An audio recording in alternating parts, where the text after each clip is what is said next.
بسم اللہ الرحمن الرحیم۔ نور طیبہ چینل سے آپ کا میزبان اللہ بشکلیار۔ محترم ناظرین، آج میں آپ کو ازبکستان کے شہر تاشکند میں ایک میوزیم میں موجود مصحف عثمانی رضی اللہ تعالی عنہ کی زیارت کروں گا۔ تاشکند کے میوزیم میں قرآن کا ایک قدیم نسخہ موجود ہے۔ اس کو دیکھنے کے لیے ہم ازبکستان کے کیپٹل شہر تاشکند پہنچے۔ یہ قدیم نسخہ جو پتلی جھلی پر خط کوفی میں لکھا ہوا ہے، اس نسخے کے متعلق کہا جاتا ہے کہ یہ وہی نسخہ ہے جو حضرت عثمان غنی رضی اللہ تعالی عنہ کا ہے۔ اس نسخے میں آیت پر خون کے دھبے بھی موجود ہیں جو حسب روایت حضرت عثمان کی شہادت کے وقت اس پر پڑے۔ یہ روسی سائنسدانوں نے ریڈیو کاربن کے کیمیائی طریقے کو استعمال کر کے اس نسخہ کا زمانہ معلوم کرنے کی کوشش کی۔ وہ اس نتیجے پر پہنچے سائنسی تجزیہ کے بعد کے مطابق یہ قرآنی نسخہ حضرت خلیفہ سوم حضرت عثمان غنی رضی اللہ تعالی عنہ کے زمانے تک پہنچتا ہے۔ تاشکند کے اس نسخے کا تقابل موجودہ قرآنی نسخوں سے بھی کیا گیا ہے، مگر دونوں میں کوئی فرق نہیں ملا۔ قرآن حکیم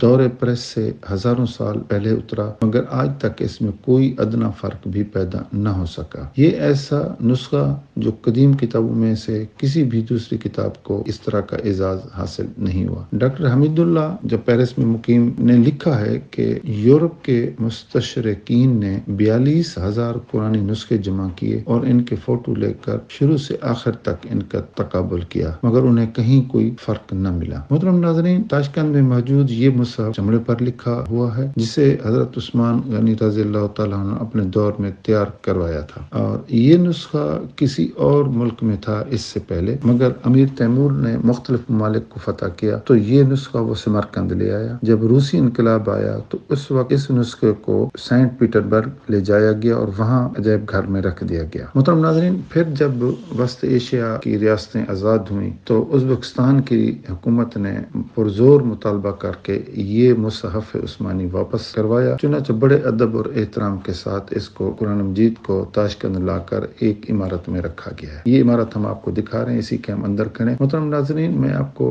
وضاحت کرتا جاؤں کہ اس قرآن کی جو ویڈیو ہے نا، یہ بنانا منع ہے۔ بس فوٹو وغیرہ دور سے کچھ لوگ لے لیتے ہیں، لیکن ویڈیو وغیرہ جو بنانا ہے وہ بالکل منع ہے، وہ کسی کو نہیں بنانے دیتے۔